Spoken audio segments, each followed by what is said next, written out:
Hey, what's up, friends? Ray with Docket 10 Works. How y'all doing? Boy, friends, I'll tell you what, we got a fun one today. We are turning spatulas, raffin style, out of juniper or eastern red cedar. So stick around and check this video out because they're really cool items for around the household, giving gifts, or for selling at your local craft shows. They're great sellers and they're quick and easy projects to do. Usually can be done with a bunch of scrap wood that you have laying around the house. So stick around and see how we do these.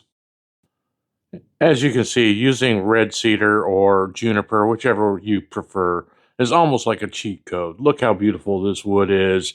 It's amazing. They grab everybody's eyes, and it's almost not fair. They have to have one. They just have to. You know what I'm saying? Okay, so unfortunately, I did not, during this filming, show the cutting of these blanks. But if you saw right there, they're pretty rough. They're not perfect or very symmetrical or anything. And I'll try to link two of my other videos where I've showed the turning of the blanks right here and right here. And we'll revisit these again because this is my favorite use of my quarter sawn boards that I get from making bowl blanks. So what I do is when I cut a log in half to turn into a bowl blank where the pith is, I always cut at least 1 to 2 inches out, and those become quarter sawn boards. And I let those dry, and they dry relatively quick because there's only 1 or 2 inches of thickness. Okay, and you can get some small dishes out of those, but you can also, out of one board, depending on the size of the log, get 4 or 5 of these little spatulas. So what I do is I just chuck this up. As you saw, I'm turning between centers in a way. So I have a Vicmar chuck and I have the small shark nose jaws. And what I'm doing is I'm grabbing the flat or spatula end of the blank between the jaws. And then I'm supporting the back end with the live center, with tailsaw support. So it's like you're turning between centers in any other normal way, except instead of a drive spur or a steb center, I'm just kind of holding on to it with the jaws. And I've also done this route with the steb center before, and it works just fine.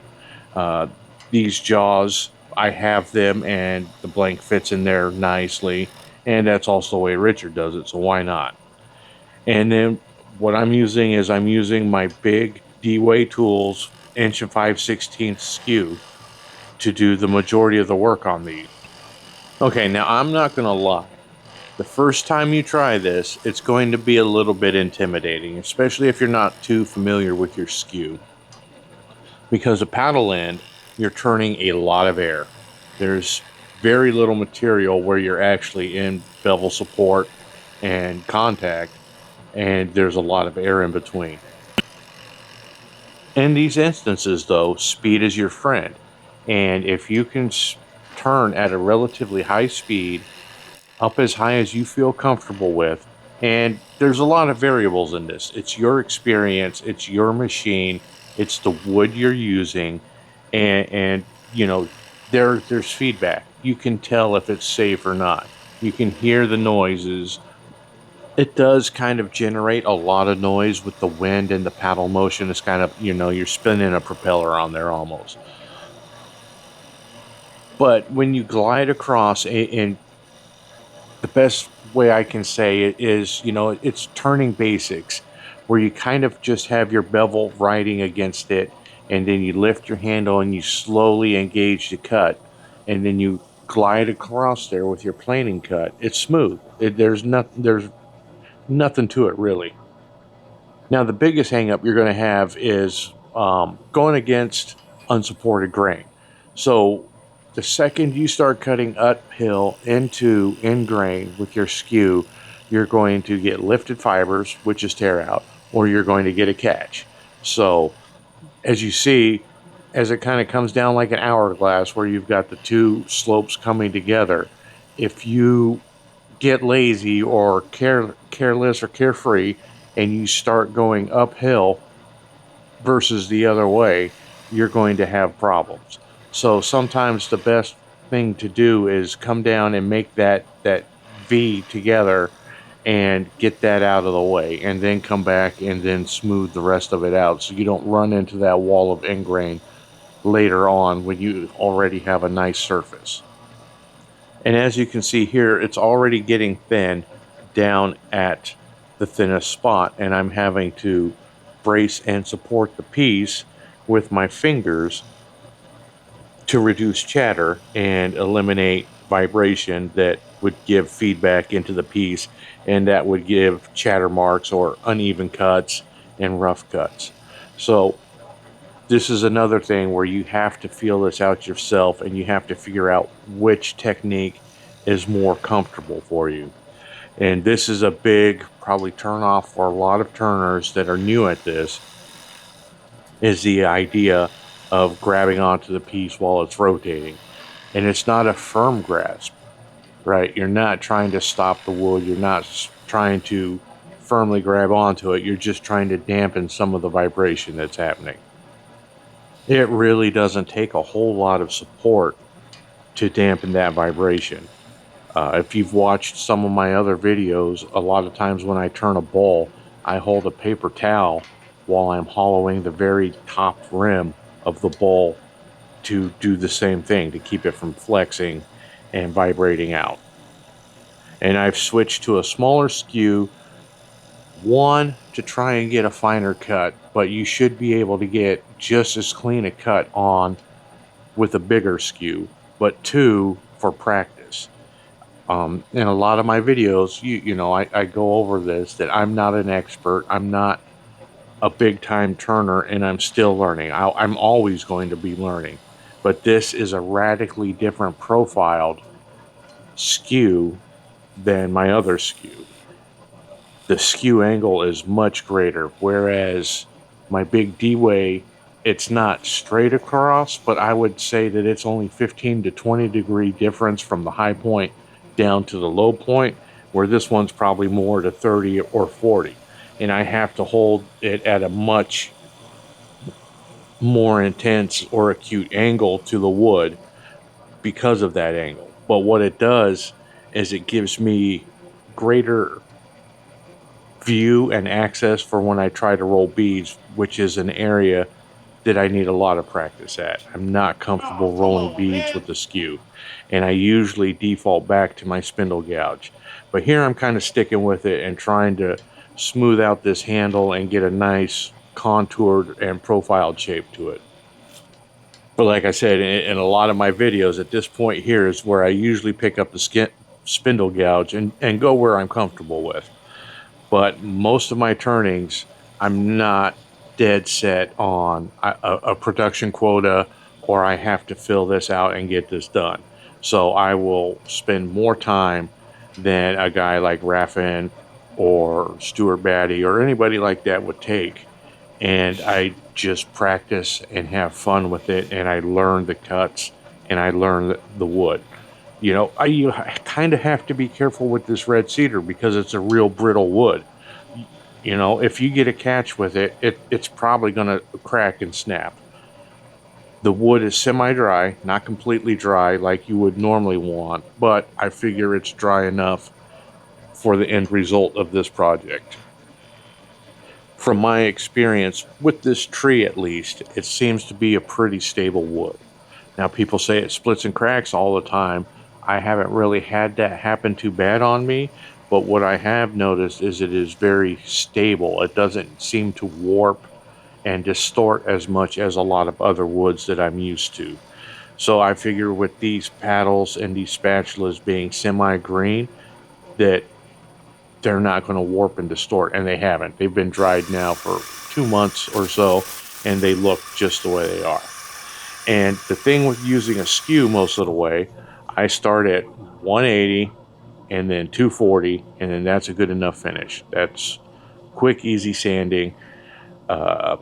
You're pretty much focusing on the handle to get the handle smooth, because a lot of the rest of the work for this piece is going to be done with a belt sander and a disc sander to contour and shape the paddle. The majority of the turning is just for the handle. Okay, and so what I'm doing here is I got it pretty much sanded and cleaned up where I like it. And so now I am trying to get a clean finish with the skew and part it off with the skew rather than using a parting tool. I'm trying to master, or at least get good with the skew. And then I just, out of habit, and I just touch it up with the sandpaper. Hit it with that little 240 to match the rest. And then we'll just take it out.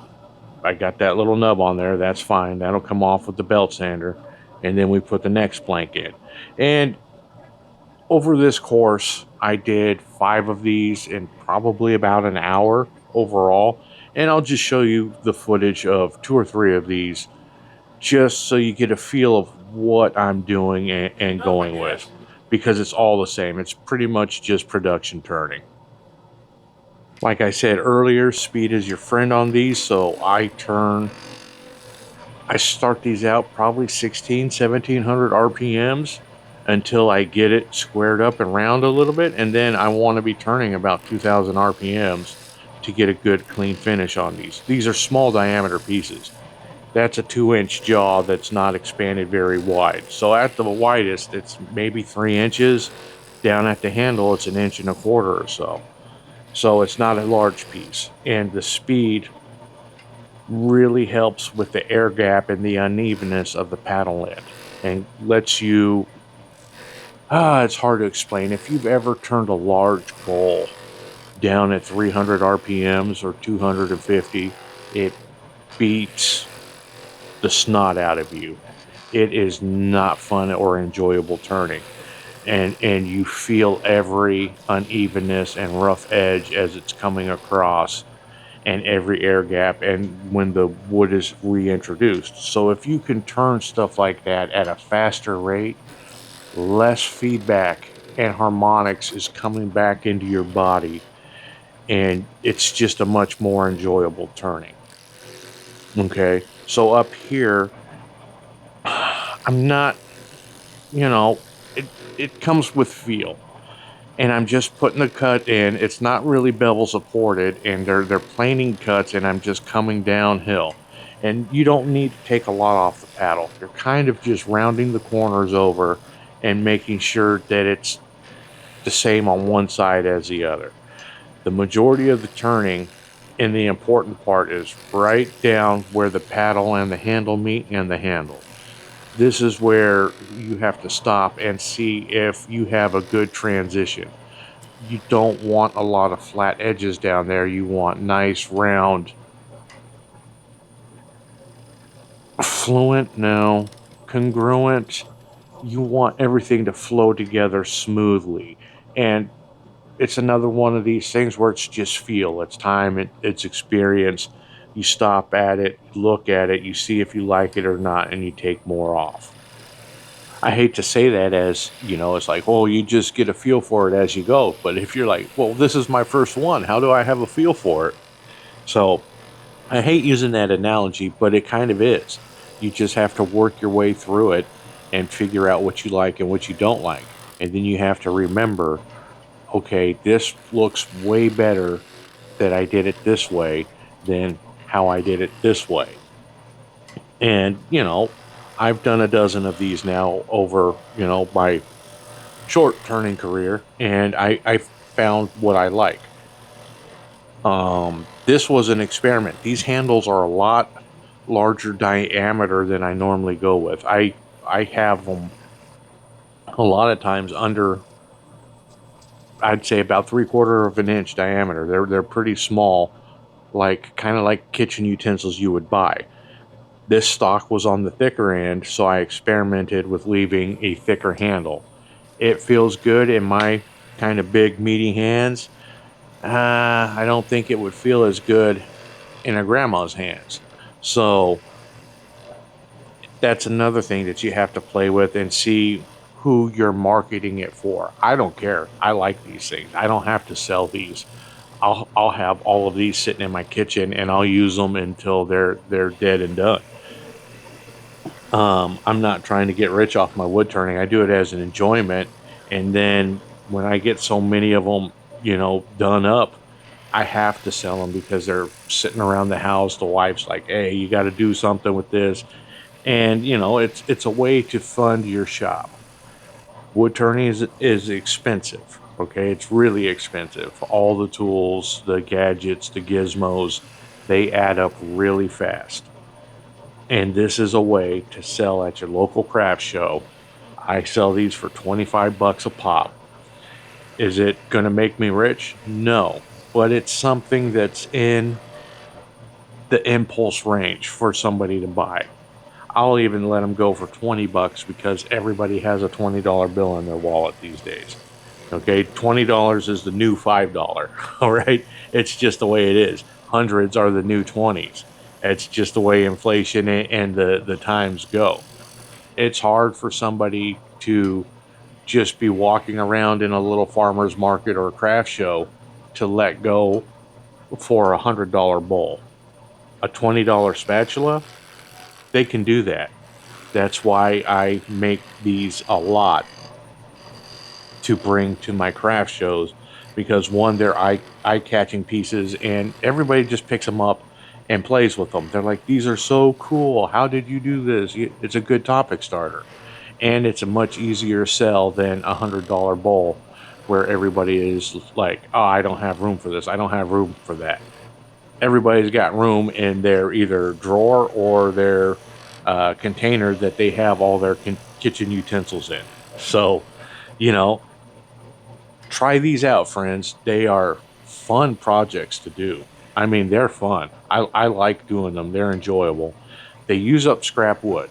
Okay, now let's go back on this. So maybe you don't cut your own bowl blanks. You don't cut logs in half, and you don't have quarter sawn boards laying around the house or the shop.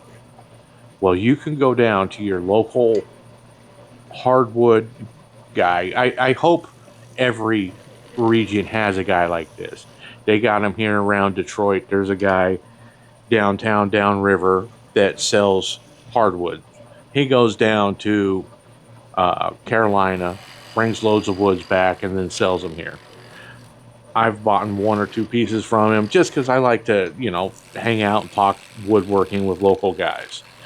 But what you can do is you can go buy 6-4 boards, 8-4 boards, and go and ask for the shorts, right? Those are cutoffs and they're going to be cheaper, and you don't need an 8-foot board to get 4 spatulas out of, right? So if you can get a little 2-foot cutoff that's going to be sold at a discount because you can't make cabinets or anything, or live edge bench tables out of it, you're going to get it at a discount. And then if you don't know what 6'4" is, that's inch and a half. The way they measure hardwoods and lumber and sawmill talk, instead of saying inch and a half, 2 inch, it would be 6'4" and 8'4" respectively. And that's the number of quarters added up for the piece. 1-4 is a quarter inch, 2-4 is half inch, 3-4 is 3/4 of an inch. It's just a shorthand term for speaking. And then if you go in there and you say, "Hey man, what do you got in 6'4" shorts?" You're gonna sound like you know what you're talking about, and you're gonna look cool, right? To your local hardwood dealer.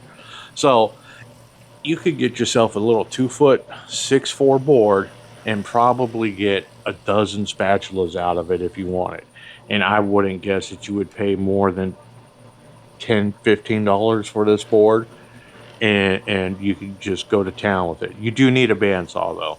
You need a bandsaw and you need a way to power sand these. The bandsaw, you need to be able to cut the blanks to your size. I guess you could work it with a table clamps and a jigsaw, and that would be fine. You got to work with what you deal with, but I use a bandsaw. I have one, and I process a lot of bowl blanks and various other blanks for turning. So I know I automatically assume somebody else has one, but I know if you don't, I'm trying to give you an alternative way. I also use the bandsaw to thin down the paddle from the thickness of the handle. This is ah be very careful. Know what you're doing, know your equipment, know your wood, know your safety procedures, and be careful, friends. Uh, Woodworking equipment is very unforgiving. That, I would say, is probably the only downside of this project, is thinning off the paddle with the bandsaw. It can be kind of sketchy. It can be a little bit unnerving for people that are not comfortable with their bandsaws. So all I can say is be careful, but you can make up for it also with your power sanding. You do not have to thin the blade down or the paddle down with the bandsaw. It can all be done via power sanding. And we'll get to that here in a little bit. I glaze over it in this video for sake of time. I can go through a more in-depth video of sanding later on if y'all want that. I'm not a huge fan of watching sanding, so I usually edit it out. But these videos aren't for me. They're for you guys. So if you want it, I'll do it. So let me know down in the comments below if you want to see a more in-depth video of the sanding process or the material removal of these blades rather than just the turning like I'm going now, which is pretty straightforward and simple skew work. If you've seen Raffin do it, he can probably knock out 5 of these spatulas to my 1. So, you know, I need to practice, and this is fun practice for me. And as you can see, you know, you get a beautiful finish off that skew. Usually when you touch it up with sandpaper, you dull and rough that finish up, but it takes out any unevenness and makes everything, you know, tool marks, and makes everything more doable. So I find I like the belt sander. Raffin doesn't use the belt sander in his, but I like this corner right here where the leading edge of the belt is on the roller. I think it works perfectly for profiling a cool spatula angle. So I use my belt sander to do the bulk removal of material.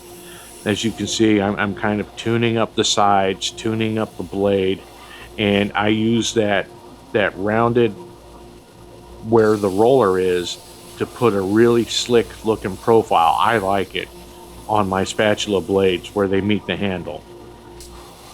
And you know, you just gotta work it back and forth. And this is another place though where you can get sloppy, and that belt sander will remove material off your spatula quick, right? And it will also remove the material off your knuckles and your fingertips really quick too. So it, just because it's a sander doesn't mean you should respect it any less than a saw or any other sharp tool, because, you know, those abrasive cuts that it's doing are cuts, and they're, you know, they remove material. But this belt sander is really helpful, and it's got a little mini disc sander on it too. They've got 100 different versions and brands of these belt sander disc sander combos. These days you can get them from anywhere from 80 to 150 bucks. This is a Bauer that I got off Harbor Freight, and it works great. And that's running at 60 or 80 grit, I can't remember. It's pretty coarse, it's pretty rough, and it leaves a lot of marks. And so now I've got just my regular sanding mandrels that I put in a power drill that I finish my bowls with, but then I have it on a screw-on Jacobs chuck. Okay, and the reason why I use a screw-on Jacobs chuck is there's no way for it to fly off out. So a lot of us have a Jacobs chuck that fits in a Morse taper to fit in our tailstock for drilling out either starting end grain hollowing with Forstner bits, or to drill tool handles and various stuff like that. The problem is with that Morse taper, if you don't have a drawbar, it can come out of that chuck or out of your headstock and come at you, or get banged up and ruined. So I use this screw-on Jacobs chuck. My problem is it's very long, because I had to go from Morse 33 I said it again, Morse 33. No, it's metric 33, which is my spindle stock, down to 1.25 inches, down to a 1 inch. So I've got 2 reducers on there and then the tool itself. So it's out there and it's long and it's wobbly. But then it's just my 3-inch sanding pad and I just go through the grits. Now I would start here at 120 to make up for the coarse aggressiveness of the belt sander. And this is where you fine tune a lot of stuff. And I've got the little foam backy on there, the little foam, 1/2 inch foam piece that gets sandwiched in between the mandrel and the sandpaper. And that really lets you contour and smooth out the area of the paddle and the handle. And see, so you just run through your grits, and right here I'm showing that I took the sandpaper off and I'm going with the grain just to try and get rid of any and every little scratch mark I can with the final grit with the grain, as opposed to a circular motion crossing the grain. And man, they just have a beautiful, nice feel to them. When you see the still photos of them, they look awesome. The oil really pops the red cedar. Right now, it just looks kind of like a dull, weird looking thing. I don't even know what. Nothing else is like red cedar. It just looks kind of like a weird pink looking wood right now. But once we get to the stage and the oil pops, woo-wee, that's some beautiful stuff, friends. It really makes it worth it. But, I like to just take this and round the corners off. One thing to note, this one here in particular is pretty thin on the blade. After a few washes and some uses, it's going to round those edges over and will be need to be touched up with some sanding. I've learned this. They are great when they're thin like that for, flipping eggs, flipping burgers, whatever, but they don't last as long. Now, you being a woodworker, you can repair these at home yourself and just knock those rounded corners off and sharpen them right back up again. Somebody that you gift it to or, sell it to is not going to have or may not have that option. So you have to take that into consideration, how thin your paddle goes. If it's thin, it's going to work flawlessly as a cooking utensil, but it's not going to have the durability and the longevity and will need a craftsman to touch it up. But like I said, I just finished these with some Mahoney's walnut oil. You could use tung oil. You could use whatever. I like the 100% natural polymerizing oil for anything that I'm going to use that's food related. And it just pops that color. Man, it's beautiful. If you wanted to highlight maybe the scent of the tool and the paddle, I would have maybe burnished it, with shavings, but it's kind of hard with that. Because I did a bowl where I did not oil it and I just burnished it with the shavings and it came out cool. The grain didn't pop quite as good, but you got the aromatics. Cedar does not need to be used for this. This can be, I've done them cherry, maple, sycamore, whatever quarter sawn boards I have lying around is what I use.